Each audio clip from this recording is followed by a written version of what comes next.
अस्सलाम वालेकुम जी।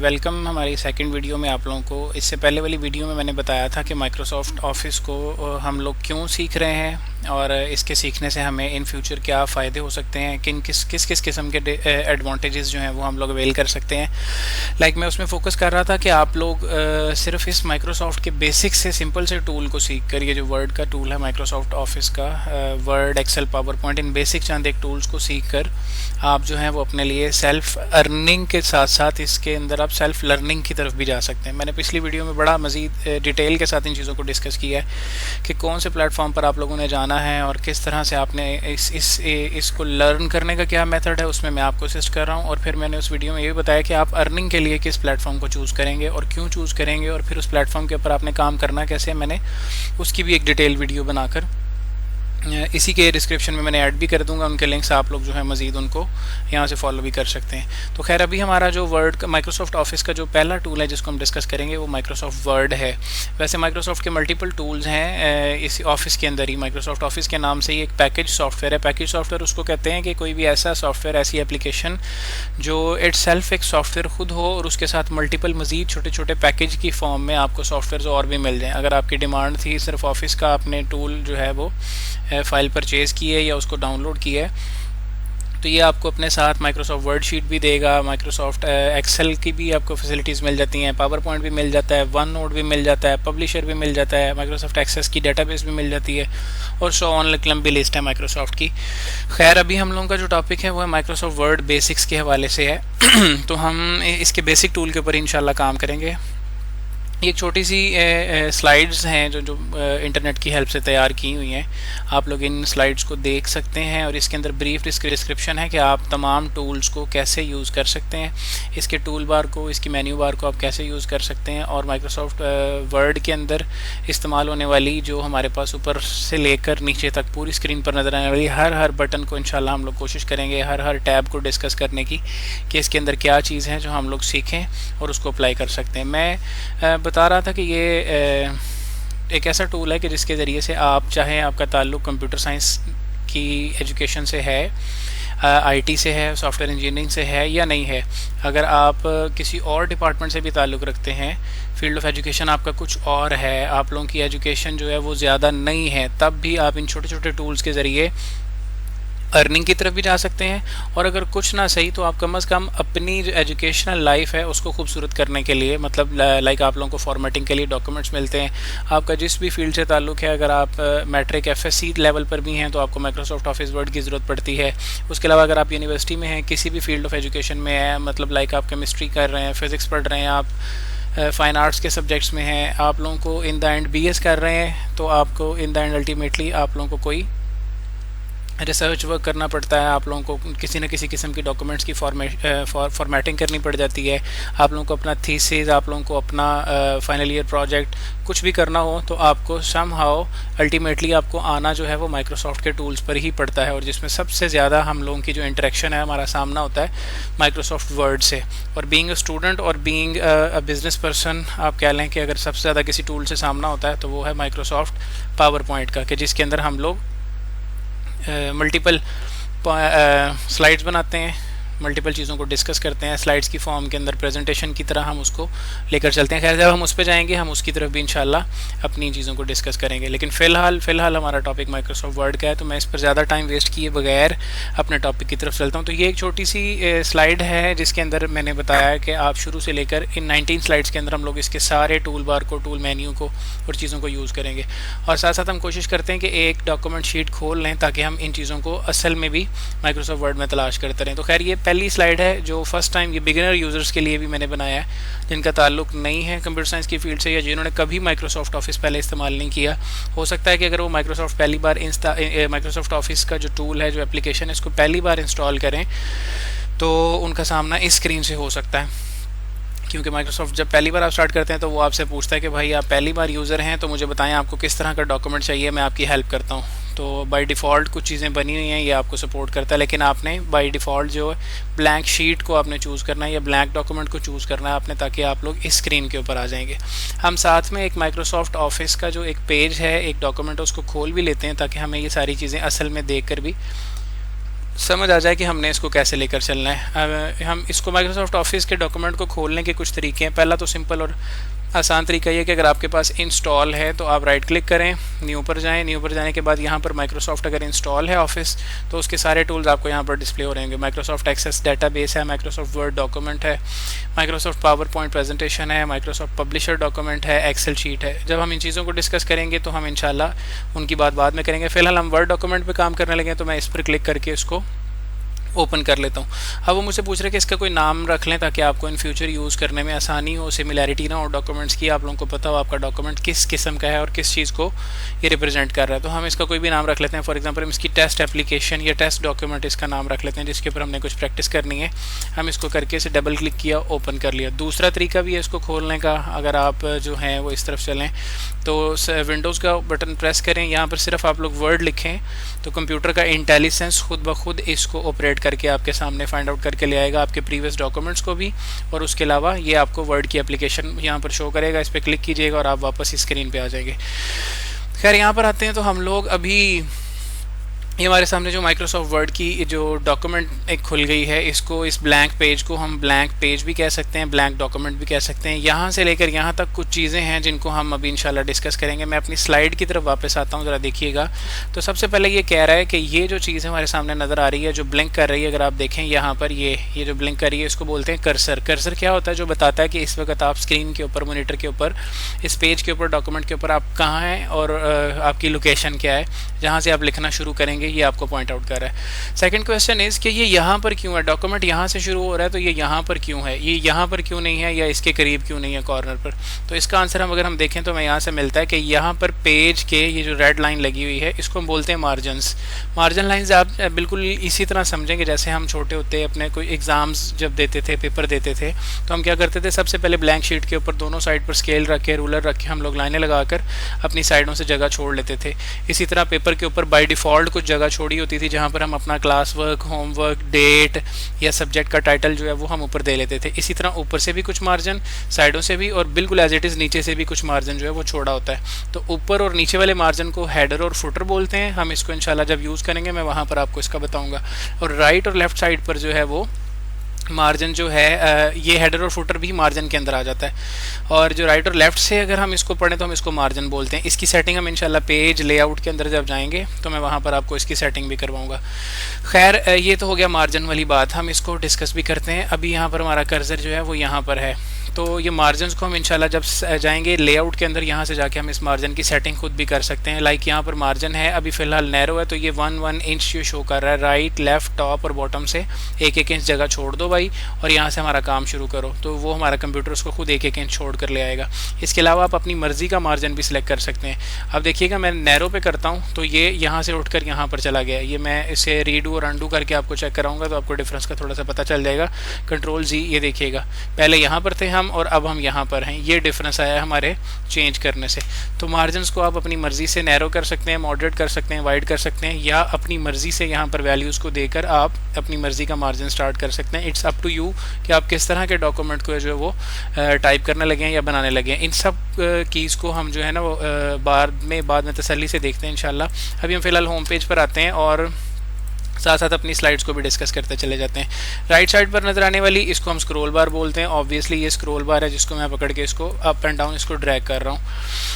और इसके साथ नीचे चलें जी, रीड मोड्स आ जाते हैं हमारे पास, जूम इन जूम आउट करने के, और पेज और वर्ड काउंट आ जाते हैं। पेज और वर्ड काउंट की ज़रूरत कब पड़ती है? जब आपने कोई प्रॉपर प्रोफेशनल ऐसे लिखना हो या आपको कोई असाइनमेंट इस तरह की मिले जिसमें आपको हो कि आपने 200, 250, 300 या 500 वर्ड्स पर आपने मबनी जो है वो कोई लेसन, कोई लेक्चर, कोई ऐसे आपने लिखना है, तब आपको इसकी तरफ थोड़ा सा ध्यान रखना पड़ेगा। लाइक देखिएगा अभी मैं यहाँ पर कुछ लिखता हूँ तो आपको इसके वर्ड काउंट का पता चलता जाएगा। माय फर्स्ट पेज, तो ये देखिएगा अभी मैंने यहाँ पर टोटल वर्ड्स कितने लिखे हैं, 1 2 3 4 5, वो मुझे वर्ड काउंट करके दे रहा है कि जी आपने टोटल 5 वर्ड्स अभी तक लिख लिए। तो आप बड़ी आसानी से अगर कोई ऐसे लिखना चाहते हैं तो आप यहाँ पर पहले लिखिए, टाइप कीजिए, आपको पता चल जाएगा कि आप उस लिमिट से एक्सीड तो नहीं कर रहे या आप उससे बाहर तो नहीं निकल रहे। तो ये वर्ड काउंट इसलिए हम इसको यूज़ करते हैं। उसके अलावा ये पेज व्यूज़ हैं, रीड मोड है कि आप इसको किस तरह से देखना चाहते हैं। ये रीड मोड है जिसमें आप डॉक्यूमेंट को उसकी असल हालत में एंड ऑफ डॉक्यूमेंट आ रहा है, जब हम इस पर लिखेंगे ना तो इसकी तब ज़्यादा थोड़ी सी अच्छी शक्ल नज़र आएगी। अभी हम इसके ऊपर ना वर्किंग एनवायरनमेंट के अंदर हम इसकी काम करते हैं। खैर आगे चलते हैं। तो हमारे पास आ जाती हैं कुछ चीज़ें। ये जूम को देख लीजिएगा, अगर आप पेज डॉक्यूमेंट को जूम करना चाहते हैं तो यहाँ से जूम करें और ये शीट को आप बड़ा करके देख सकते हैं। आई साइट का इशू हो या टेक्निकली आप कोई एरर्स को फाइंड आउट कर रहे हैं, काफ़ी ज़्यादा लिखा है उसमें से, तो आप इसको जूम इन जूम आउट कर सकते हैं। वैसे बाय डिफ़ॉल्ट स्टैंडर्ड ये 100 पे होता है, जहाँ पर नॉर्मल स्क्रीन के ऊपर आप काम कर सकते हैं। अच्छा, इसके बाद आगे चलें, सेकंड पे आ जाता है हमारे पास quick access tool bar. Quick access का मतलब ये होता है कि वो सारी चीज़ें जो कहीं अंदर भी छुपी हुई पड़ी हैं आप उनको यूज़ कर सकते हैं, लेकिन ये वो चीज़ें जो बार बार यूज़ होनी है तो हमने इनको आपके लिए स्क्रीन के ऊपर ही रख दिया। तो ये क्विक एक्सेस टूल बार है जो कि आपको यहाँ पर नज़र आएगी। ये ऊपर ये सेव का बटन है, ये सेव का काम करेगा। ये अनडू का मतलब है एक स्टेप पीछे चले जाएँ, जो भी आपने काम किया उससे ये एक स्टेप आगे आ जाएं।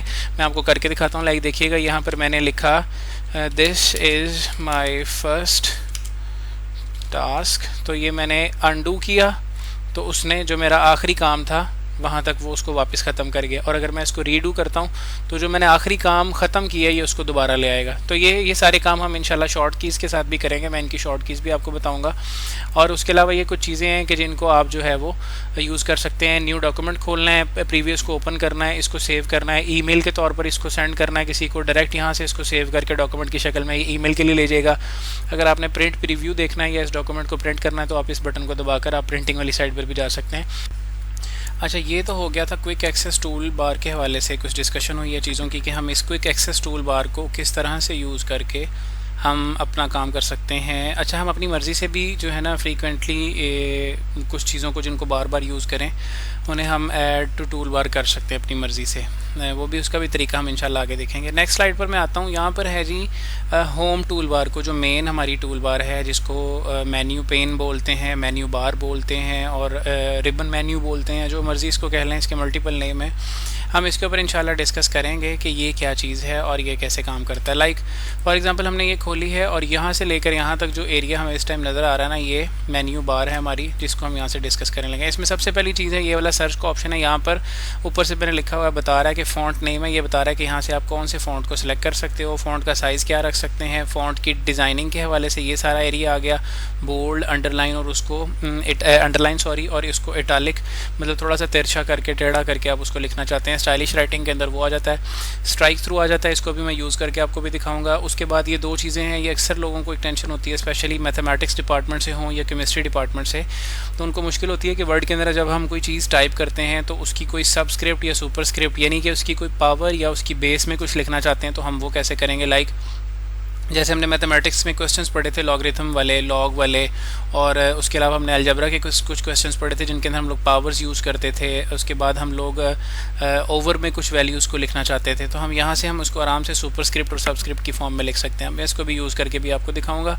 अच्छा, उसके बाद आया था ये वाला हमारे पास रीजन है, ये बता रहा है ये कॉपी पेस्ट का क्लिप बोर्ड है। क्लिप बोर्ड क्या होता है, मैं इसको थोड़ा सा टेक्निकली आप लोगों को एक्सप्लेन कर दूँ ताकि आपको समझ आ जाए। हम लोग जब इसके अंदर माइक्रोसॉफ्ट वर्ड के अंदर काम करते हैं तो हमारे पास एक ऑप्शन होता है Ctrl+C शॉर्ट की के ज़रिए भी, और उसके अलावा राइट क्लिक करके कॉपी का ऑप्शन भी होता है कि हम लोग अपनी कुछ चीज़ों को टेम्परेरीली फॉर टाइम बिंग हम उसको किसी जगह पर स्टोर कर लेते हैं। और वो जगह कौन सी होती है, वो जगह माइक्रोसॉफ्ट वर्ड के पास अपना छोटा सा एक मेमोरी ब्लॉक होता है जो हमारी कंप्यूटर की मेमोरी में से वो बोरो करता है, और वहाँ पर थोड़े से टाइम के लिए वो हमारी किसी भी डॉक्यूमेंट को, किसी पिक्चर को, किसी टेक्स्ट को वो सेव कर लेता है Ctrl+C की कमांड से। और फिर जब ज़रूरत पड़ती है तो हम Ctrl+V करते हैं तो वो वहाँ से उठा कर जहाँ पर हमें चाहिए होता है वो उसको पेस्ट करता रहता है। तो ये वो क्लिपबोर्ड है जो उस मेमोरी ब्लॉक को या उस मेमोरी रीजन को थोड़ा सा मेंशन कर रहा है हमारे पास, जहाँ पर हमारा डाटा कॉपी करने के बाद थोड़ी देर के लिए सेव हो जाता है।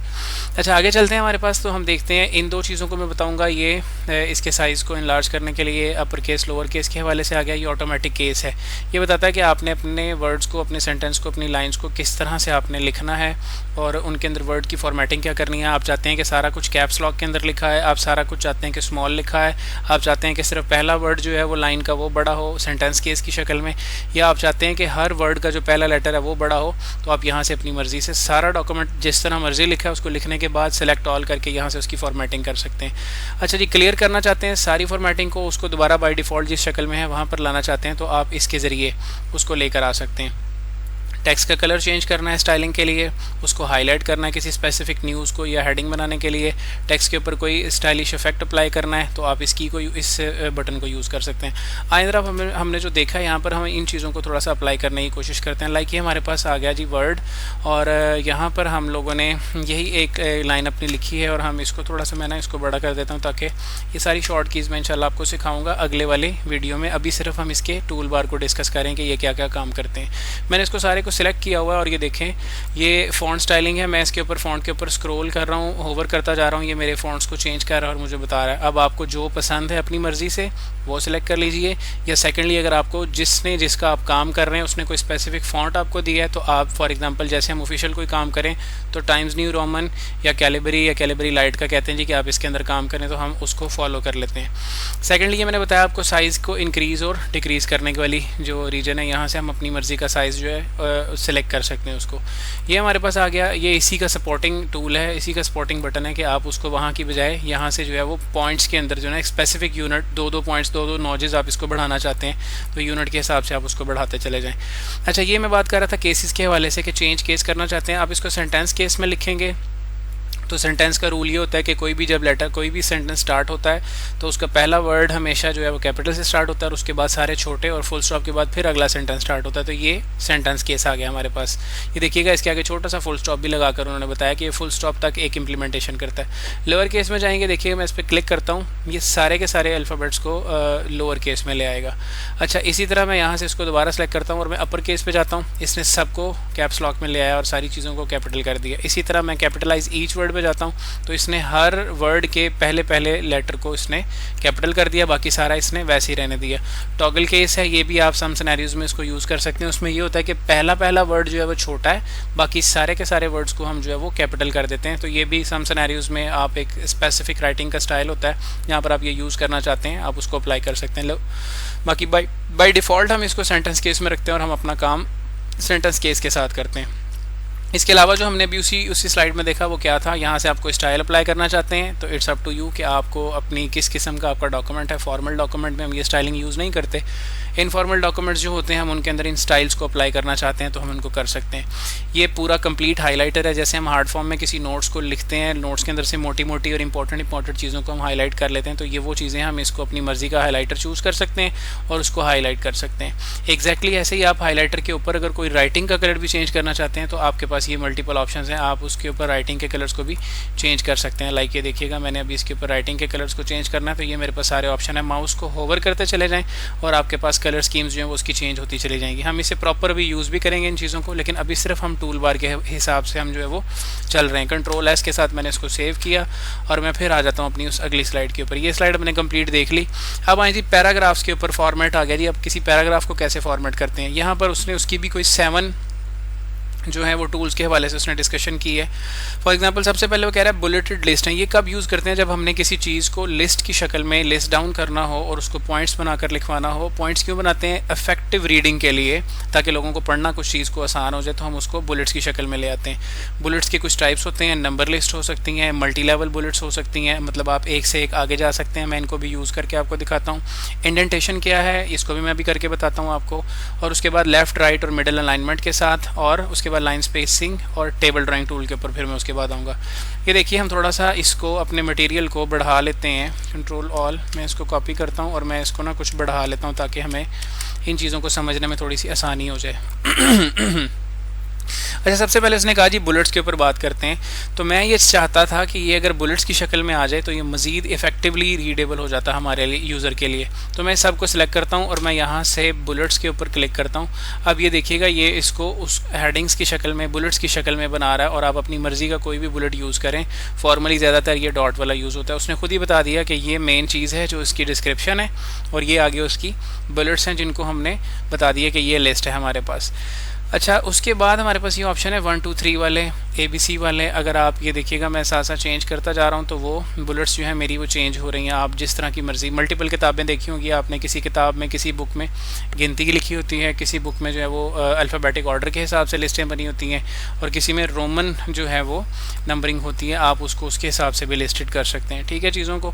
अच्छा, थर्ड हम चलते हैं जी आगे। हमारे पास आ जाता है जी नंबर लिस्ट के बाद ये आ जाता है एक्सटेंडेड लिस्ट आ जाती हैं, जिसमें आप आपने अक्सर पढ़ा होगा कि आप चैप्टर नंबर 1 में होते हैं तो उसके अंदर कोई पहला केस स्टडी आया तो आप उसको कहते हैं चैप्टर नंबर 1 का वो टाइटल नंबर 1 है, फिर उस केस स्टडी के अंदर आगे आगे एक चीज़ और आ जाती है, यानी कि चैप्टर नंबर 1 केस स्टडी उसकी थी ए और उसके अंदर फिर ऑप्शन नंबर 1 है जिसको अभी हम डिस्कस कर रहे हैं। तो ऐसे कि मल्टी लेवल 1, 1.1.1 ये अक्सर मैथमेटिक्स की बुक्स के अंदर ऐसे होता था कि एक्सरसाइज नंबर 1 देख रहे हैं आप, फिर 1.1 देख रहे हैं, उसका फिर क्वेश्चन नंबर 1.1.1 देख रहे हैं और सो ऑन, इस तरह एक लिस्ट चलती जाती है। अगर आप इस शक्ल में भी अपनी लिस्ट को मेंशन करना चाहते हैं जहाँ पर हमें इसकी ज़रूरत पड़ेगी, हम इसको अप्लाई करके भी चेक करेंगे, तो आप इसको ऐसे भी लेकर चल सकते हैं। 1 है, देखिए यहाँ पर मैंने कुछ लिखा और उसके बाद मैं आगे गया, यहाँ से ये अब उसकी नंबरिंग करता जा रहा है, आगे हम बढ़ते चले जा रहे हैं। अच्छा, इंडेंटेशन के हवाले से आ जाते हैं हम लोग। इसके बाद थोड़ा सा ये आगे उसने बताया था इंडेंटेशंस क्या होती हैं। लाइक यहाँ पर मैंने अपनी गुफ्तगू ख़त्म की है और यहाँ से मैंने एक जो है वो नई बात शुरू कर दी है जी। This is our new line और पैराग्राफ कह लें इसको, जो आपने कहना है। अच्छा, अब आ जाए जी। हमारी पैराग्राफ का एक प्रिंसिपल होता है कि जहाँ पर एक बात ख़त्म हो रही है हम नेक्स्ट लाइन को थोड़ा सा आगे से लिखना चाहते हैं कि वो पैराग्राफ यहाँ पर ख़त्म हुआ है, हम इस लाइन को थोड़ा सा आगे से लिखना चाह रहे हैं। तो उसका क्या तरीका है, हम इंडेंटेशन पे क्लिक करेंगे। इंडेंटेशन हमारे पैराग्राफ के हिसाब से हमने इसको जितना आगे ले जाना है हम यहाँ से क्लिक करते रहेंगे। हम कहते हैं जी नेक्स्ट पैराग्राफ यहाँ से शुरू करना है जी, हमने यहाँ से, तो हम इसको यहाँ से आगे और पीछे अपनी लाइन को, अपने कर्सर को मूव करके अपनी टेक्स्ट की स्टार्टअप को वहाँ तक ले जा सकते हैं। ज़रा खूबसूरती आ जाएगी फॉर्मेटिंग के अंदर।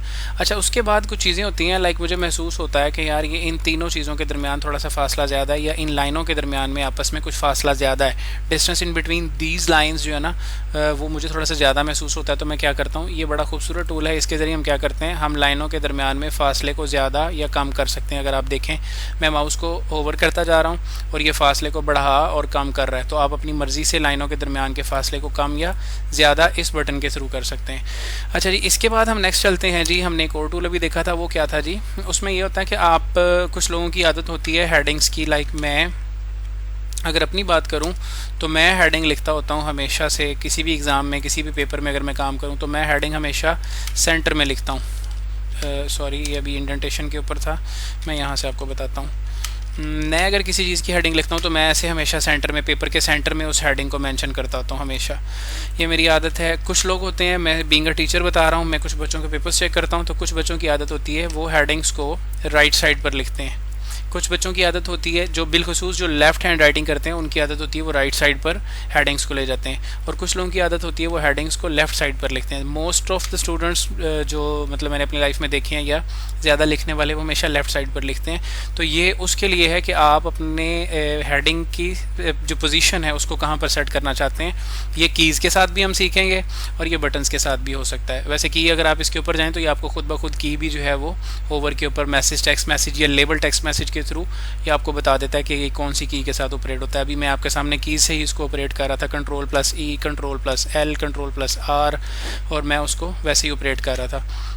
अच्छा, वैसे मैंने आप लोगों की आसानी के लिए इसकी तमाम कीज़ जितनी यूज़ होनी है वो मैंने ये PDF की शक्ल में रखी हुई हैं। ये मैं इसी वीडियो के साथ मैं अटैच कर दूंगा। इसमें से आपको जितनी याद हो जाए आसानी से वो याद कर लीजिएगा। जितनी आप लोग वैसे इसको इन फ्यूचर यूज़ करना चाहते हैं, किसी ऑफिस में काम कर रहे हैं तो इसमें से इंपॉर्टेंट निकाल कर अपने ऑफिस डेस्क पर भी आप लगा सकते हैं। ये थोड़ी सी ज़्यादा हैं और ये थोड़ी सी कम हैं जो बेसिक हैं। मैंने सारी वो इंटरनेट से मुझे एक अच्छा सोर्स मिल गया था, मैंने वहाँ से इसको उठा कर रखा है, और मैं इसका लिंक या हो सकता है ये फ़ाइल ही मैं जो है वो इसके साथ अटैच कर दूं। आप इसे आसानी से वहाँ से उठा सकते हैं और सुन सकते हैं। खैर आगे चलते हैं हम। इसके बाद हमारे पास टेबल ड्राइंग टूल आ गया है। फॉर एग्जांपल हम कोई CV वगैरह बनाते हैं तो उसमें हमें ज़रूरत पड़ जाती है टेबल ड्राइंग की, कि हम लोगों ने टेबल को ड्रॉ करना होता है। तो हम जो है वो यहाँ से टेबल ड्राइंग टूल को यूज़ कर सकते हैं। इसको मैं अभी यहाँ पर छोड़ रहा हूँ थोड़ी देर के लिए। क्यों? क्योंकि इसको मैं इंसर्ट की टैब में जब यहाँ टेबल्स पर जाऊँगा मैं वहाँ ज़रा थोड़ा सा और डिटेल से आप लोगों के साथ डिस्कस कर सकता हूँ, लिहाजा इसको यहाँ पर सिर्फ थोड़ी देर के लिए पेंडिंग कीजिएगा। अच्छा, यहाँ पर इसको मैं बताता चलूँ ये क्या है। ये बाई डिफ़ॉल्ट कुछ स्टाइल्स हैं जो किसी ने बनाकर, या कह लें कि माइक्रोसॉफ्ट ऑफिस के प्लेटफॉर्म ने बनाकर रखे हुए हैं। आप इनको भी बाई डिफ़ॉल्ट यूज़ कर सकते हैं, आपकी मर्ज़ी है। देखिएगा मैं इनके ऊपर होवर करता हूँ, जो सेटिंग, जो फॉर्मेट इनके ऊपर अप्लाई हो चुका हुआ है वो आप अगर यूज़ करना चाहते हैं तो वो बना बनाया फॉर्मेट भी आप यूज़ कर सकते हैं अपने किसी भी किस्म के डॉक्यूमेंट्स के लिए। ये देखिए, ये बने बनाए कुछ फॉर्मेट हैं, आप इनको चेक कर सकते हैं। अगर आपके ये किसी काम आ सकते हैं तो आपको फॉर्मेटिंग करने की मेहनत जो है ना मेहनत फॉर्मेटिंग के लिए मेहनत करने की ज़रूरत नहीं पड़ेगी। अच्छा, इसके बाद ये आती हैं कुछ चीज़ें, ये बड़ी मज़ेदार चीज़ें हैं। ये क्या है, बेसिकली उन लोगों के लिए अक्सर जो हैं वो ग्रेजुएशन के, मास्टर्स के, एमफिल लेवल के जो स्टूडेंट्स हैं उनको एक प्रॉब्लम आता है प्लेजरिज्म को रिमूव करने का। तो उनके लिए भी, और स्पेसिफिकली जो लोग बड़ी बड़ी कंपनीज़ में, ऑर्गेनाइजेशंस में काम कर रहे हैं और कोई उनका बॉस आकर उनको कहता है कि एक छोटा सा काम है जी, आप इस पूरे डॉक्यूमेंट के अंदर, ये तो भी एक डॉक्यूमेंट है और इसके ऊपर चंद एक लाइनें और चंद एक वर्ड्स हैं, टोटल 52 वर्ड्स अभी तक लिखे हैं, कोई ऐसा डॉक्यूमेंट हो जिसके अंदर कोई 500 पेजेस हों और हर पेज के अंदर एक वर्ड ऐसा हो जो कोई 10-10 मरतबा लिखा हो और आपका बॉस आपको आकर कह दे कि यार ये एक वर्ड जो है ना हर पेज में से चेंज कर दो। फॉर एग्जांपल ये टास्क ही वर्ड है और वो आपको आगे कहते हैं यार इसको ऐसे करो कि सारे 5000 डॉक्यूमेंट्स में से टास्क को रिमूव कर दो और इसकी जगह लिख दो कि this is my first work, लिखते हैं इसको, टास्क की जगह इसको वर्क से रिप्लेस कर दें। काम कहने में छोटा सा है लेकिन करने में बहुत बड़ा लगेगा उस टाइम। लेकिन इसका छोटा सा तरीका क्या होगा, हम करेंगे फाइंड वाले बटन पर जाएंगे, क्लिक करेंगे, दूसरा ऑप्शन इस बटन को निकालने का Ctrl+F, हम Ctrl+F दबाकर फाइंड वाली जगह पर जाएंगे और लिखेंगे TASK। पहले चेक करेंगे जो हमारा जो बॉस है वो जो बात कर रहा है क्या वो वर्ड इसमें मौजूद भी है। हम चेक करेंगे, ये हमें बता रहा है मौजूद है जी 1 2 3 4 5 6 मरतबा। उसने खुद ब खुद रिजल्ट भी दे दिए कि ये वर्ड 6 मरतबा जो है वो इस डॉक्यूमेंट में यूज़ हुआ है। और अगर ये 5000 मरतबा भी हुआ होता तो ये हमें बताता और साथ साथ वो लाइनें भी बताता कि कहाँ कहाँ यूज़ हुआ है। ठीक है, मैंने इस पर क्लिक किया, उसने बता दिया ये इस लाइन पर आपने क्लिक किया, ये इस लाइन पर क्लिक किया। ठीक है जी, अब आते हैं उस काम पर, वो जो काम हमें कह कर गया। उसने हमें कहा था कि रिप्लेस कर दें इन तमाम वर्ड्स को। तो हम यहाँ से जाएंगे और लिखेंगे, फाइंड करें जी टास्क को। उसने कहा है, मिल गया जी। उससे हमने पूछा जी, उसने कहा है, और मैं सारे टास्क चेक कर लेता हूँ कि हर जगह पर ये टास्क मौजूद है। और मैं कहता हूँ जी इन तमाम टास्क को रिप्लेस कर दें वर्क के साथ। अगर मैं जस्ट अभी रिप्लेस का बटन दबाऊंगा तो ये सिर्फ जो सिलेक्टेड है ना ये वाला टास्क है उसको वर्क में कन्वर्ट करेगा। और अगर मैं रिप्लेस ऑल दबा दूंगा तो ये सब के सब टास्क को रिप्लेस कर देगा वर्क के साथ। लाइक मैंने ये रिप्लेस ऑल किया, उसने कहा all done, we made 6 replacement, okay close कीजिए। अब उसने this is my first work और उसने तमाम टास्क को वर्क में कंप्लीट कर दिए। तो आपका एक बड़ा सा जो काम आपको लग रहा था वो हमें आसानी से रिप्लेस हो गया है। अच्छा, ये प्लेजरिज्म रिमूव करने में कैसे आसानी से काम करता है, जब आप अपना डॉक्यूमेंट बना लेते हैं तो आप प्लेजरिज्म के अंदर रीफ्रेजिंग करते हैं। तो रीफ्रेजिंग के अंदर आप क्या करते हैं जी, आप मल्टीपल वर्ड्स को जो आपके डॉक्यूमेंट में लिखे होते हैं आप उनको उनके सिनोनियम्स के साथ रिप्लेस कर देते हैं। आपको वर्ड सेलेक्ट करते हैं, उसका सिनोनियम ढूंढते हैं और पूरे डॉक्यूमेंट के अंदर ऐसे ही जाकर यहाँ से रिप्लेस कर देते हैं उस वर्ड को उसके सिनोनियम के साथ, ताकि वो प्लेजरिज्म के अंदर उसके रिजल्ट की वैल्यू और मिनिमाइज हो जाए। खैर, इसको जब ज़रूरत पड़ेगी हम इंशाल्लाह इसको भी आगे यूज़ कर सकते हैं। अब हम चलते हैं इसकी अगली स्लाइड पर। यहाँ पर क्या बताती है, ये कहती है एडिटिंग टूल। ये मैंने अभी आपको सारे बता दिए, फाइंड, रिप्लेस, सिलेक्ट और एडिटिंग के हवाले से। ये भी हमने डिस्कस कर लिया। नो योर बेसिक टूल्स, अगर ये बेसिक हैं, बनी बनाई आप लोग कुछ बाय डिफ़ॉल्ट चीज़ों को यूज़ करना चाहते हैं तो इट्स अप टू यू। अब हम चलते हैं इंसर्ट ऐड के मीडिया के ऊपर। इस टैब के ऊपर हम बात करते हैं कि ये इंसर्ट वाली टैब हमारे साथ कैसे काम करती है। इसमें क्या होता है, कुछ चीज़ें हैं जो आप अपने डॉक्यूमेंट्स में ऐड करना चाहते हैं। लाइक सबसे पहले टेबल, उसके बाद आपको पिक्चर ऐड करना चाहते हैं, कोई शेप ऐड करना चाहते हैं, स्मार्ट आर्ट, कोई ग्राफ, कोई चार्ट यूज़ करना चाहते हैं तो उसके लिए ये टूल है। कोई स्क्रीनशॉट बनाकर उसको लेना चाहते हैं, ये टूल है।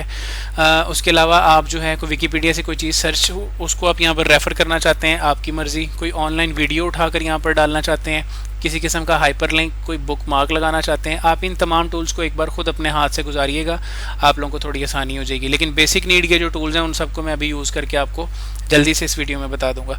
अच्छा, हेडर और फुटर के हवाले से ये मैं एंड पे इसी शीट के एंड पे दोबारा डिस्कस करता हूँ।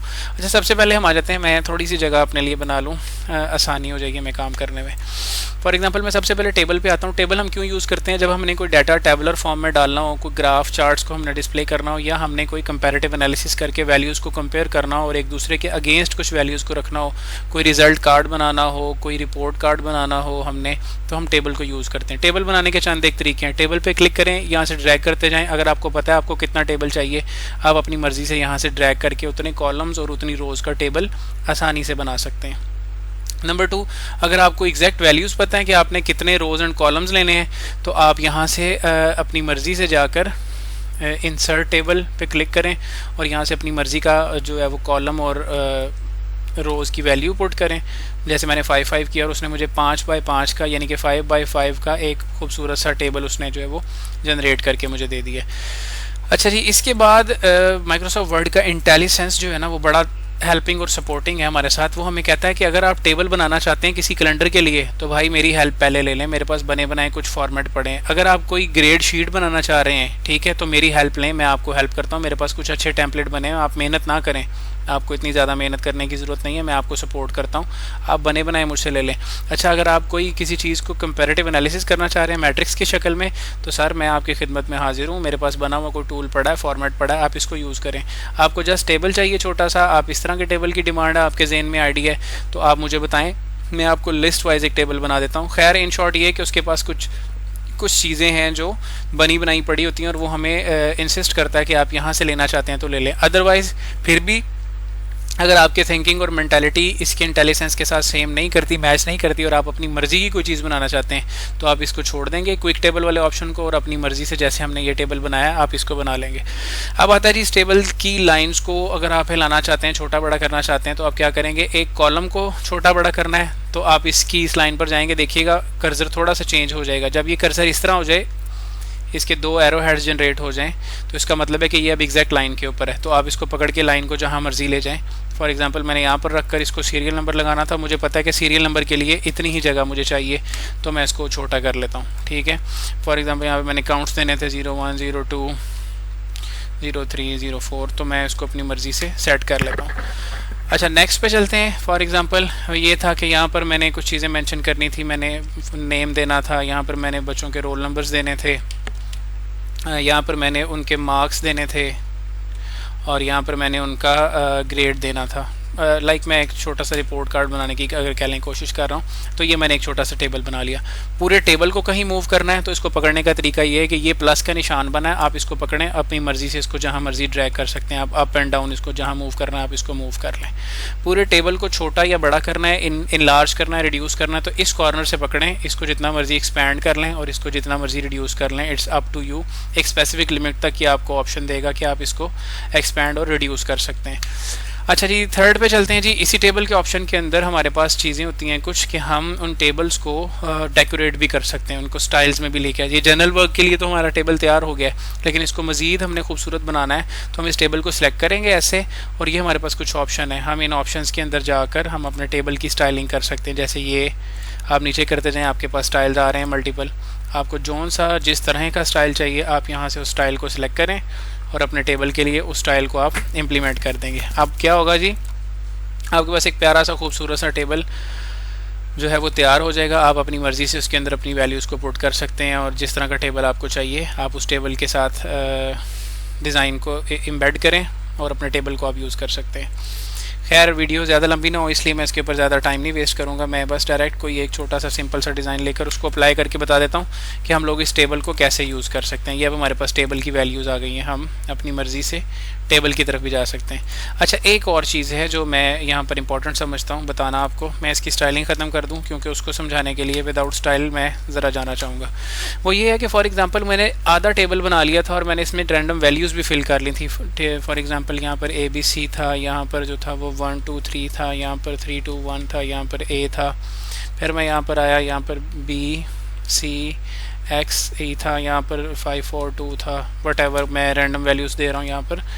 खैर इसी तरह ही मैंने यहाँ पर भी कोई रैंडम वैल्यूज़ दे दी हैं और रैंडम वैल्यूज़ के साथ मैंने पास कर दिया। यहाँ पर जाकर मुझे एकदम आवाज़ आई मेरे क्लैरिकल स्टाफ की तरफ से कि सर आपसे एक मिस्टेक हो गई है, हमने बच्चों के नेम रोल नंबर मार्क्स के अलावा उनकी परसेंटेज भी लेनी थी। तो अब ये तो मेरे लिए एक मुश्किल हो गई कि परसेंटेज, और वो कह रहा है कि परसेंटेज लेनी भी रोल नंबर और मार्क्स के दरमियान में है। तो यार अब मैं इसको कैसे मैनेज करूँगा, रोल नंबर और मार्क्स के दरमियान में परसेंटेज के लिए एक अलग कॉलम मैं कैसे बनाऊँगा।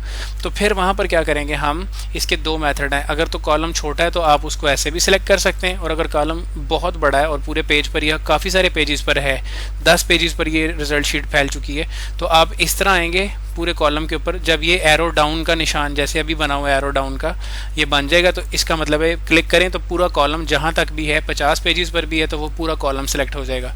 आप इसके ऊपर जाकर सिलेक्ट करेंगे, करने के बाद आप करेंगे राइट क्लिक करने के बाद आप करेंगे insert insert column to the left, insert column to the right. अब ये आपको खुद पूछ रहा है, हाँ जी बताएं कहाँ पर कॉलम आपने इंसर्ट करना है। तो मुझे ऊपर से जो इंस्ट्रक्शंस आई थी वो ये थी कि इसको लेफ़्ट साइड पर करना है, तो मैं इंसर्ट कॉलम लेफ़्ट करता हूँ। इसने खुद ब खुद उसी साइज़ का एक कॉलम उसने जनरेट किया और यहाँ पर उसने हमें जगह खाली छोड़ दी कि लें भाई यहाँ पर जो करना है वो कर लें। तो मैं यहाँ पर लिखूँगा आराम से परसेंटेज, और फिर मैं साथ साथ बच्चों की परसेंटेज जो है वो मैं ऐड करना शुरू कर दूंगा, या जो भी जिसकी भी ड्यूटी होगी इस काम पर वो इस काम पर लग जाएगा। 25.5, 32.3 लाइक सॉरी और सो ऑन, ये एक वैल्यू आ जाएगी। एग्जैक्टली इसी तरह वो आकर कहता है हमने रिजल्ट फाइनल कर दिया, वो कहता है जी इस बच्चे और इस बच्चे के दरमियान में एक बच्चे की वैल्यू आपने मिस कर दी है, तो आप उसके लिए एक पूरी रो और ऐड करें। तब भी हम यही काम कर सकते हैं, या तो इस तरह से पूरी रो सेलेक्ट कर सकते हैं क्लिक करके, या इसके राइट साइड पर जाएं और जब एरो का निशान हमारे पास जो है वो रो की शक्ल में सिलेक्टेड ऑप्शन देगा हमें, तो हम उसको जो है वो इस तरह से हम उसको एक कॉलम को भी सिलेक्ट कर सकते हैं और इस पूरी रो को भी सिलेक्ट कर सकते हैं। करके राइट क्लिक करें, राइट क्लिक करने के बाद इंसर्ट, इंसर्ट के बाद अबव और बिलो, जहाँ पर आपने वो रो एंटर करनी है उस पर क्लिक करें। आपके पास पूरी एक रो जो है वो उस बच्चे के रिकॉर्ड के लिए आपके पास रेडी हो जाएगी, आप उसको अपडेट कर सकते हैं। चलें जी आगे चलते हैं। इंशाल्लाह हमने ये टेबल वाला काम भी अपना सीख लिया। अब हम चलते हैं आगे, हमारे पास नेक्स्ट और सेकंड असाइनमेंट है। टेबल के अंदर हमारे पास और कुछ खास समझने के लिए नहीं है अभी फ़िलहाल, हम इसको यहाँ तक ही लेकर चलते हैं। जब हम CV पे जाएंगे हम इसको मज़ीद थोड़ा सा और डिस्कस भी कर लेंगे इसके कुछ फीचर्स को। अभी जो है वो हम चलते हैं आगे, पिक्चर को कैसे कंट्रोल करना है। अब आते हैं जी पिक्चर के ऊपर। मैं पिक्चर पर जाने से पहले मैं कुछ रैंडम डाटा जो है मैं यहाँ से उठा लेता हूँ। फॉर एग्ज़ाम्पल कोई भी टेक्स्ट है मैं इसको यहाँ से कॉपी करता हूँ, Ctrl+C, इधर आया और मैंने यहाँ पर Ctrl+V और Ctrl+V लाइक। अब ये देखिए जी, ये एक छोटा सा डॉक्यूमेंट बन गया जिसके ऊपर कुछ टेक्स्ट है और कुछ थोड़ा सा जो हमारे पास है वो टेबुलर फॉर्म में डाटा भी पड़ा हुआ है। तो मैं क्या करता हूँ जी, मैं आता हूँ, ये मैंने अभी कंट्रोल जस्टिफाई करके अपनी लाइनों को सेट कर लिया। ये मैं आपको पीछे बता कर नहीं आया था, मैं अभी बता देता हूँ। जब हमारे पास डॉक्यूमेंट कुछ इस तरह का हो जिसके ऊपर टेक्स्ट आगे पीछे हो तो ये बुरा लगता है, अजीब लगता है। कभी भी किसी बुक में देखें तो लाइनें इस तरह उल्टी सीधी ख़त्म नहीं हो रही होती, वो एक लाइन पे ख़त्म, मार्जिन से मार्जिन तक हमेशा ख़त्म होनी चाहिए। तो अगर आप चाहते हैं कि आपकी लाइन्स मार्जिन से मार्जिन तक ख़त्म हो तो आप इसको सारे को सिलेक्ट करें, उस डॉक्यूमेंट को Ctrl+J दबाएँ या कंट्रोल जस्टिफिकेशन। उसके अलावा इसका ये बटन भी है यहाँ पर, ये वाला ये वाला कंट्रोल जस्टिफिकेशन वाला, जस्टिफाई कर दें आप इसको। जस्टिफाई करके आप सारी लाइंस को मार्जिन टू मार्जिन इनको कंपेयर भी करवा सकते हैं। खैर मैं बात कर रहा था पिक्चर के हवाले से। इंसर्ट पर गया, पिक्चर पर गया और मैं जाता हूँ जी डॉक्यूमेंट्स में जाकर या डाउनलोड्स में जाता हूँ। मेरे पास वहाँ पर कोई पिक्चर पड़ी होगी, फॉर एग्जांपल ये मेरे पास है कुछ शूज़ की पिक्चर पड़ी थी, मैंने उसको उठा लिया।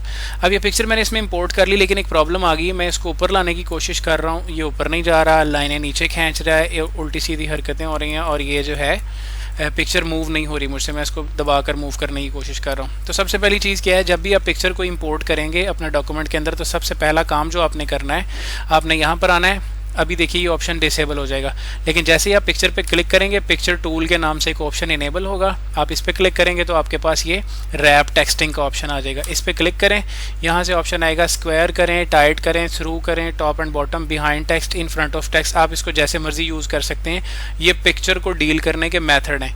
मैं इस पर टाइट पे क्लिक करता हूँ, मैंने इस पर क्लिक किया और मैंने अब इसको मैंने बता दिया कंप्यूटर को कि भाई ये पिक्चर है और मैंने इसको टेक्स्ट के साथ रैप कर दिया है टाइट करके। अब टेक्स्ट इससे परेशान नहीं हो, इसको मैं जहाँ पर रखना चाहूँगा टेक्स्ट इसको अपने अंदर एब्जॉर्ब कर लेगा। अब ये देखिए मैं जिधर को लेकर जाता हूँ मेरा टेक्स्ट अपने आप को इसकी मर्ज़ी के मुताबिक अपने आप को एडजस्ट कर रहा है, पिक्चर से किसी चीज़ को प्रॉब्लम नहीं हो रही। अब मैं इसको डॉक्यूमेंट में जहाँ मर्ज़ी रख सकता हूँ। अच्छा, इसी तरह मैं इसमें से अगर ऑप्शन सेलेक्ट करूँ स्क्वायर का, तो ये इसके गिर्द एक स्क्वायर रैप कर देगा और सारे टेक्स्ट को स्क्वायर की फॉर्म में ले जाएगा। अच्छा, मैं टाइट करता हूँ तो ये टाइट, अगर मैं थ्रू करता हूँ तो ये देखिएगा ये टेक्स्ट के थ्रू मूव कर रहा है, जहाँ मर्जी ले जाएं आप इसको नहीं कोई परवाह होगी कि टेक्स्ट है या नहीं है। अच्छा, इसी तरह मैं अगर इसको करता हूँ टॉप एंड बॉटम, तो ये हमेशा टेक्स्ट के ऊपर रखेगा उसको और टेक्स्ट को ऊपर पिक्चर को हमेशा सेंटर में रखेगा, टेक्स्ट को इसके ऊपर और नीचे रखेगा। इसकी जो लाइन है इसके इन बिटवीन वहाँ पर टेक्स्ट को नहीं आने देगा। अगर मैं बिहाइंड टेक्स्ट करता हूँ तो टेक्स्ट ऊपर आ जाएगा पिक्चर के और पिक्चर जो है वो टेक्स्ट के नीचे चली जाएगी, जैसे अभी आपको नज़र आ रही है। अच्छा, मैं इन फ्रंट ऑफ टेक्स्ट करता हूँ तो टेक्स्ट नीचे छुप जाएगा और ऊपर एक पिक्चर आ जाएगी। तो हम इसलिए इन सब में से हमारे लिए जो वैलिड ज़्यादा ऑप्शन है वो ये होता है टाइट वाला, क्योंकि हमें टेक्स्ट भी पढ़ना होता है तो हम उसके साथ अपनी कोई भी पिक्चर को आराम से यहाँ पर लगा सकते हैं और पिक्चर हमारी कंट्रोल हो जाती है। इसके अलावा मल्टीपल स्टाइलिंग के ऑप्शन है कि आप टेक्स्ट को कैसे स्टाइल करना चाहते हैं, तो आप इस पर क्लिक करें, ये सारे उसके फीचर हैं। आप बॉर्डर लगाएँ, ये लगाएँ, जौन सा मर्जी बॉर्डर आपने इसमें से सिलेक्ट करना है। आप अपनी मर्ज़ी से स्टाइलिंग कर सकते हैं, टेक्स्ट को खूबसूरत बना सकते हैं और पिक्चर को बॉर्डर दे सकते हैं। यहाँ से पकड़ें पिक्चर के बॉर्डर, कलर लगाएं, ये देखिए बॉर्डर उसके अंदर चेंज हो रहे हैं, ये पिक्चर के अराउंड आपको नज़र आ रहे होंगे multiple black, brown, red, green. Border लगाना है, पिक्चर के ऊपर कोई इफेक्ट देना है, ये पिक्चर्स के इफेक्ट्स हैं। ये देखिए ग्लॉसी इफेक्ट है, शाइनी इफेक्ट है, रिफ्लेक्शन है और 3D ऑब्जेक्ट्स के हिसाब से आप जिस तरह मर्जी इनके इफेक्ट्स को चेंज कर सकते हैं, ये आप चेक करते रहिएगा।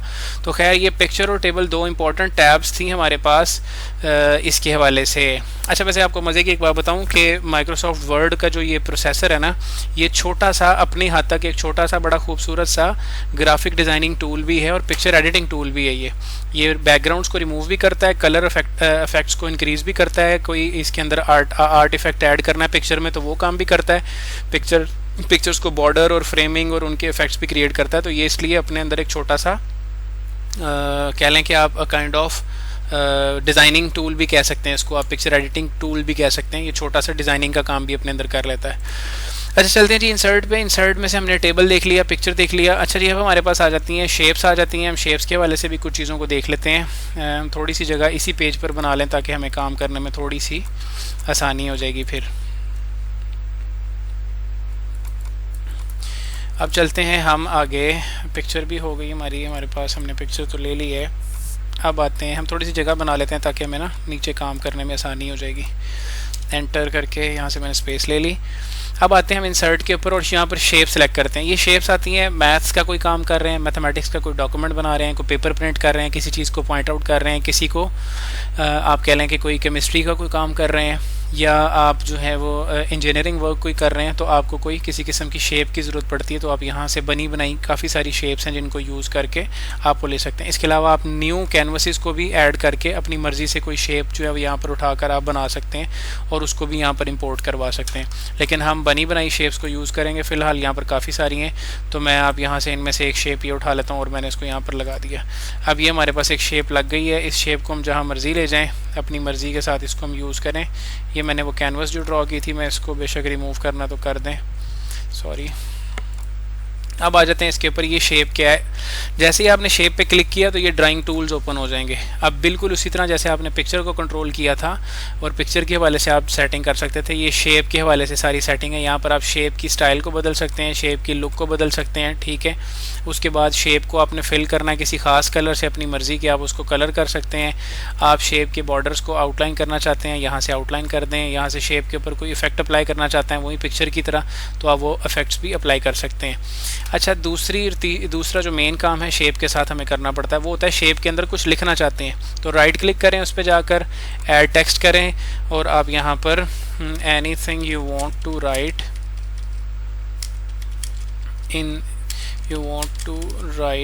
इन this shape you can easily write it, ठीक है जी। तो आप यहाँ से इसको राइट डाउन कर सकते हैं। अब ये शेप के अंदर आपके पास राइटिंग भी आ गई है। तो ये आपको जहाँ पर इस तरह की कोई चीज़ यूज़ करनी हो, कोई ग्राफ प्रेजेंट करना है, कोई साइंस का कोई आपने ग्राफ अपना प्रेजेंट करना है, या आपने कोई सूडो कोड लिखना है, कोई एल्गोरिदम आपने इसके ऊपर प्रेजेंट करना है, आपने इसके ऊपर कोई साइंटिफिक या रिसाइकल सिस्टम कोई किसी किस्म का आपने जो है उसको रिप्रेजेंट करना है, तो आप इन शेप्स को यूज़ करके उनके अंदर राइट डाउन करके अपनी मर्ज़ी से किसी प्रोसेस को पोर्ट्रे कर सकते हैं। तो ये हो गया शेप के हवाले से भी। अब हम आते हैं अपनी अगली स्लाइड के ऊपर। हमने यहाँ से जो इंपॉर्टेंट चीज़ें थी हमने उनको देख लिया।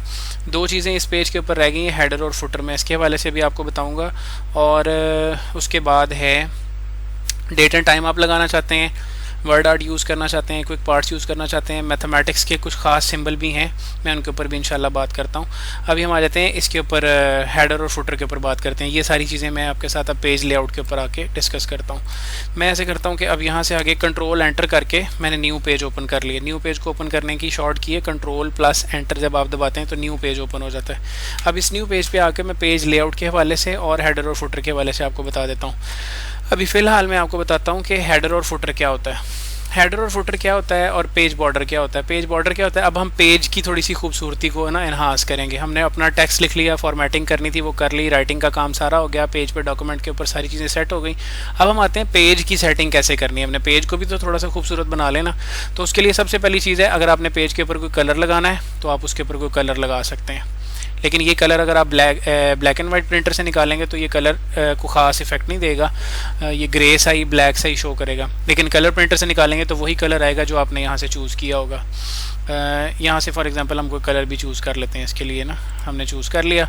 अच्छा, पेज था कोई आपके ये ऑफिशियल डॉक्यूमेंट्स थे और आप चाहते थे कि ये कोई और कॉपी ना करे या इसको कोई और जो है वो फ़ोटो स्टेट करवा के किसी को सेल ना कर दे, या आपके कोई एकेडमी के या आपके कोई रिसर्च पेपर के हवाले से कोई इंपॉर्टेंट वर्क है और आप चाहते हैं कि इसके ऊपर कोई निशानी ऐसी लग जाए, कोई साइन ऐसा आ जाए जिससे पता चलता रहे कि ये मेरे डॉक्यूमेंट्स हैं, तो वहाँ पर हम यूज़ करते हैं वाटरमार्क। ये वाटरमार्क कुछ बाय डिफ़ॉल्ट उसने दी है जिसमें लिखा है डू नॉट कॉपी, कॉन्फिडेंशियल। इसके अलावा आप अपनी मर्ज़ी का कस्टम वाटरमार्क भी डिज़ाइन कर सकते हैं। यहाँ पर कस्टम वाटरमार्क पे क्लिक करें, पिक्चर लगाना चाहते हैं पिक्चर लगाएं, टेक्स्ट लगाना चाहते हैं तो टेक्स्ट आप अपनी मर्ज़ी का जो है वो यहाँ से आप अपनी मर्ज़ी का जो भी टेक्स्ट है उसको सिलेक्ट कर सकते हैं आप, और टेक्स्ट वाटरमार्क जो है वो आप यहाँ पर ऐड कर सकते हैं कि जी मैं जो भी टेक्स्ट वाटरमार्क लगाना था मैंने ASAP ये टेक्स्ट वाटरमार्क मेरा आ गया। अब ये हर पेज के ऊपर ऑटोमेटिकली खुद ब खुद पीछे प्रिंट होकर आता रहेगा। इस वाटरमार्क की आप फर्दर सेटिंग भी कर सकते हैं, इसको कितना डार्क करना है, कितना इसको लो करना है, कितना डल करना है वो आप अपनी मर्ज़ी से, इसको डायगोनल रखना है, इसको हॉरिजॉन्टल रखना है, इसको सेमी ट्रांसपेरेंट करना है या सॉलिड करना है, इसकी कलर स्कीम क्या होनी चाहिए, आप सारा कुछ यहाँ से, इसका साइज़ कितना होना चाहिए, आप इसकी हर चीज़ को यहाँ से सेट कर सकते हैं। अप्लाई का बटन दबाएंगे तो वो उसके पीछे अप्लाई हो जाएगा। अब आपका डॉक्यूमेंट ऑफिशियली आपका ही रहेगा, जहाँ मर्जी जाए ये प्रिंट जहाँ से होगा, जहाँ से कॉपी होगा, या आपके अलावा कोई और चेंज नहीं कर सकता। बॉर्डर पे जाते हैं तो हम अपने पेजेस को खूबसूरत बनाने के लिए इसके राइट लेफ्ट पर यहाँ पर ये मल्टीपल बॉर्डर के ऑप्शन है, आप जो सा मर्जी बॉर्डर चूज़ करें, ये सारे बॉर्डर्स के डिज़ाइन है। तो हम कहते हैं जी हमने ये बॉर्डर लगाना है, इस पर क्लिक किया, ओके। अब मेरा सारा डॉक्यूमेंट जो है मेरे सारे पेज के इर्द गिर्द एक खूबसूरत सा बॉर्डर लग गया है और हर चीज़ उसके अंदर अलाइन होकर हमारे पास आ गई है। तो इससे ज़रा खूबसूरती और पेज की बढ़ जाती है। जब आप कोई CV वगैरह बनाते हैं तो कोशिश करें उसके साइडों पर अच्छा सा बॉर्डर लगाएं और उसके अंदर सारा डाटा फिल करें, वो ज़रा सिमेट्रिकल हो जाता है और चीज़ें सारी एक फॉर्म में, एक फॉर्मेशन में अच्छी होकर नज़र आती हैं। ये हो गई हमारी चीज़। उसके बाद अब चलते हैं, मैं अब आपको लेकर जा रहा था हेडर्स और फुटर की तरफ। उससे पहले मैं चलें लेआउट के ऊपर आ गया हूँ तो एक दो चीज़ें और बता दूँ। पेज का साइज़ है लेटर हेड वाला साइज़ आपने लेना है, लेटर साइज़ ले लें।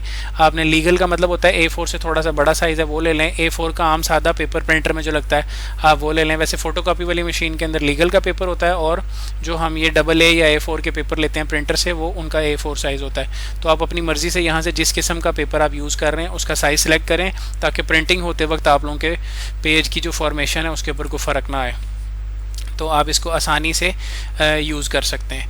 अच्छा, इंसर्ट पर थे, होम पर हमने कुछ चीज़ें मिस तो नहीं की, इंसर्ट पे भी हमने कुछ चीज़ मिस, हाँ जी ये लास्ट चीज़ रह गई है पेज के हवाले से, वो मैं अब आपको बता दूं।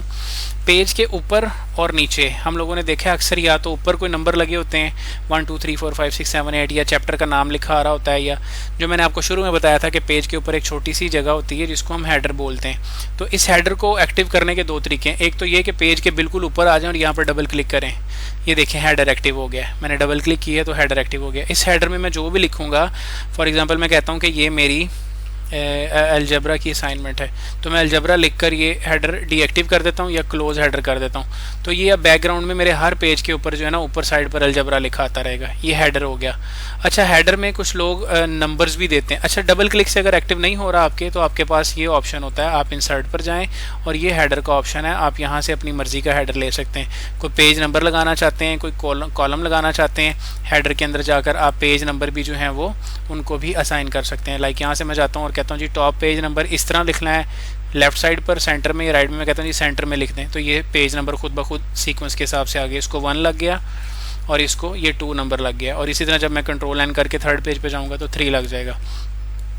ये तो हो गया हेडर। इसी तरह फुटर को भी ओपन करना है, ये इकट्ठे ओपन होते हैं हमेशा, हेडर और फुटर एक ही क्लिक के साथ इकट्ठे ओपन होते हैं। अगर आप डबल क्लिक करें तो हेडर फुटर दोनों एक्टिव हो जाते हैं, और ये क्लोज हेडर एंड फुटर के साथ ये दोनों बंद भी हो जाते हैं। आप इस पे जाएं और इधर जाकर आप कहते हैं जी कि मैंने पेज नंबर यहाँ पर लगाने, तो मैं बॉटम ऑफ पेज के ऊपर भी जो है वो पेज नंबर लगा सकता हूँ। ये मुख्तलिफ स्टाइल हैं पेज नंबर लगाने के, आपको जो सा स्टाइल अपनी मर्ज़ी से आप इसको चूज़ करना चाहते हैं आप ये करें जी पेज 2 पेज यहाँ पर शो कर रहा है और वो वाला नंबर हेडर में आ रहा है। आप इसको अपनी मर्ज़ी से जिस तरह की मर्ज़ी स्कीम अप्लाई करके हेडर और फुटर को अप्लाई कर दें, उसके बाद इसको कर दें तो ये बैक एंड पे चला जाएगा। जैसे वाटरमार्क पीछे चला जाता है ये भी पीछे चला जाता है। आम पेज के ऊपर जाकर ये एडिट नहीं होता, ये देखें इस पर क्लिक नहीं हो रहा। जब तक मैं हेडर और फुटर को इनेबल नहीं करूँगा ये ऐसे ही बैक एंड पे चला जाएगा। तो अब आपका डॉक्यूमेंट खूबसूरत कैसे हो रहा है, बॉर्डर लगाने से, एक अच्छा सा हेडर फुटर लगाने से। हेडर फुटर के अंदर अपना कोई साइन, कोई सिंबल, कोई लोगो भी दे सकते हैं आप, और मल्टीपल चीज़ें आप इस तरह से यूज़ कर सकते हैं। इसके अलावा हमारे पास और इस स्लाइड के अंदर कुछ खास नहीं है, ये मैंने सारा आपको बता दिया। पिक्चर्स को कैसे आपने करना है, सोर्सेज और रेफरेंसेस को कैसे ऐड करना है, उसके बाद रिव्यू और एडिट को हम लोगों ने किस तरह से यूज़ करना है। यहाँ से अगर आप कोई चीज़ मुझसे पूछना चाहते हैं, ये पूरी की पूरी स्लाइड्स जो हैं वो मैं आप लोगों को इसी लिंक के साथ नीचे डिस्क्रिप्शन में मैं फॉरवर्ड कर दूँगा। इसमें से कोई भी चीज़ है जो आप मुझसे पूछना चाहते हैं इसके हवाले से, माइक्रोसॉफ्ट वर्ड की डॉक्यूमेंटेशन और फॉर्मेटिंग के हवाले से, तो आप मुझे नीचे कमेंट सेक्शन में बता सकते हैं, या डायरेक्ट अगर आप लोगों का मेरे साथ रब्ता है तो आप मुझे वहाँ पर भी इन्फॉर्म कर सकते हैं। हम उसके ऊपर मज़ीद डिटेल से डिस्क्रिप्शन इंशाल्लाह डिस्कशन कर सकते हैं। उम्मीद है कि यहाँ तक का लेक्चर आप लोगों को बड़े अच्छे से समझ आया होगा। अगली क्लास में हम इंशाल्लाह इसकी डायरेक्ट इम्प्लीमेंटेशन करेंगे। शॉर्ट कीज़ को यूज़ करते हुए हम डायरेक्ट एक छोटा सा CV बनाएंगे, और CV बनाने के अंदर हमने जो ये सारी चीज़ें आज सीखी हैं हम उन तमाम चीज़ों को अप्लाई करने की इंशाल्लाह कोशिश करेंगे, ताकि हम लोगों को आगे काम करने में मज़ीद आसानी हो इंशाल्लाह। तब तक के लिए अपना ख्याल रखिएगा। अल्लाह हाफिज़। अस्सलामु अलैकुम वरहमतुल्लाह।